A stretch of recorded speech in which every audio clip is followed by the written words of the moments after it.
안녕하세요. 여미팁스입니다. 오늘은 제로 콜라가 진짜 다이어트에 도움이 될까를 주제로 이야기를 해보겠습니다. 탄산음료를 좋아하지만 살이 찔까봐 걱정되는 사람들에게 제로 칼로리 음료는 거의 구세주 같은 존재입니다. 제로 칼로리니까 괜찮겠지. 어차피 설탕 안 들었잖아.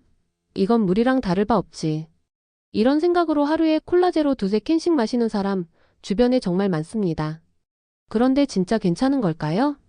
칼로리가 0이라면 아무 문제 없는 걸까요?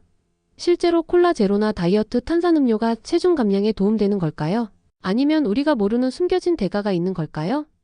결론부터 말하자면 콜라 제로는 일반 콜라보다 나을 수는 있지만 건강하다거나 체중 감량에 도움이 된다고 보기는 어렵습니다. 오히려 일부 연구에선 장기 섭취 시 역효과가 있다는 분석도 있습니다. 오늘은 콜라 제로의 실제 성분, 체내 반응, 과학적 근거, 그리고 체중 변화와의 관계까지 정리해 보겠습니다. 콜라 제로는 기본적으로 설탕이 아닌 인공 감미료를 사용합니다. 가장 흔히 쓰이는 건 아스파탐, 수크랄로스, 아세설판-K 같은 성분들입니다. 이들은 일반 설탕보다 단맛이 수백 배 강하지만 체내에서 열량으로 전환되지 않기 때문에 이론상 칼로리는 0입니다. 그래서 제로 칼로리, 제로 슈거라는 이름이 붙는 겁니다. 여기까지만 보면 분명 좋아 보입니다. 달지만 살은 안 찐다. 그런데 문제는 우리 몸이 단맛 자체에 반응한다는 점입니다. 실제로 일부 연구에 따르면 인공 감미료는 뇌에 단맛이 들어왔다고 착각을 일으키고 인슐린 분비를 자극할 수 있다는 결과가 있습니다. 즉, 당이 실제로 들어오지 않았는데도 혈당을 조절하기 위한 반응이 나와버리는 것입니다. 이 과정이 반복되면 혈당 조절 능력이 흐트러질 수 있고 오히려 폭식이나 군것질로 이어질 위험이 있습니다. 또 하나 중요한 건 장내 미생물과의 관계입니다. 최근 연구에서는 수크랄로스와 아세설판-K가 장내 유익균의 균형을 무너뜨릴 수 있다는 결과가 나왔습니다. 장 건강은 단순히 배변 문제만이 아니라 면역, 염증 반응, 심지어 체중 조절에도 영향을 미칩니다.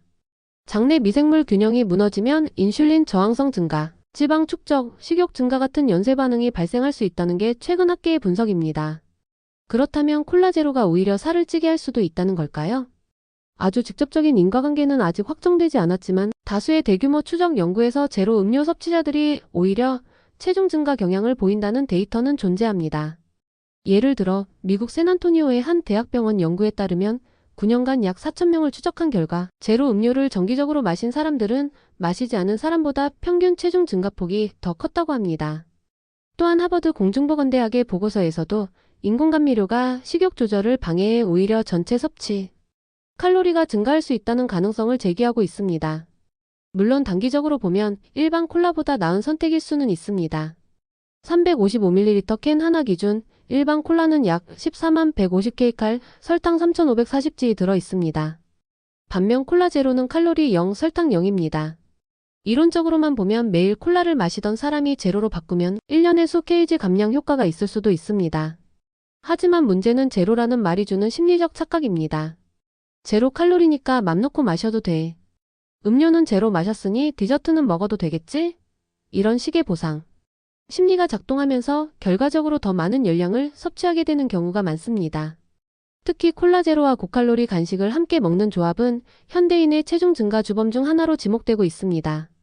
또한 인공 감미료는 맛의 기준 자체를 왜곡시킬 수 있습니다. 평소에 인공적인 단맛에 익숙해지면 과일의 단맛, 고구마의 단맛조차 싱겁게 느껴지는 감각 둔화가 생깁니다. 이는 결과적으로 가공식품 의존도를 높이고 자연식 섭취를 줄이게 만들 수 있습니다.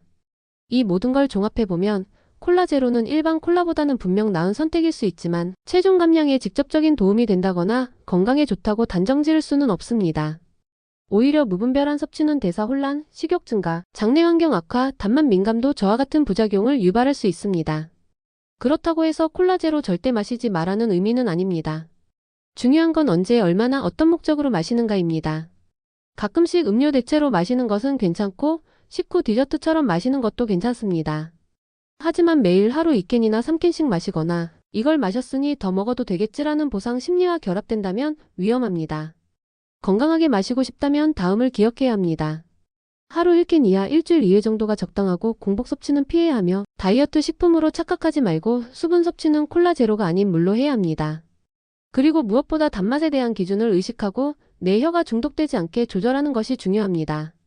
콜라 제로는 당신의 체중 감량을 도와줄 수는 있지만 그 자체로 살을 빼주는 마법의 음료는 아닙니다. 무엇보다 중요한 건 나의 식습관 전체 흐름이고 콜라 제로는 그중 하나의 요소일 뿐입니다. 내가 콜라 제로를 마시는 이유가 정말 갈증 때문인지 스트레스를 달래기 위함인지 입이 심심해서인지 한 번쯤은 자문해 보세요. 그 물음 하나가 지금 당신의 몸을 바꾸는 출발점이 될 수 있습니다.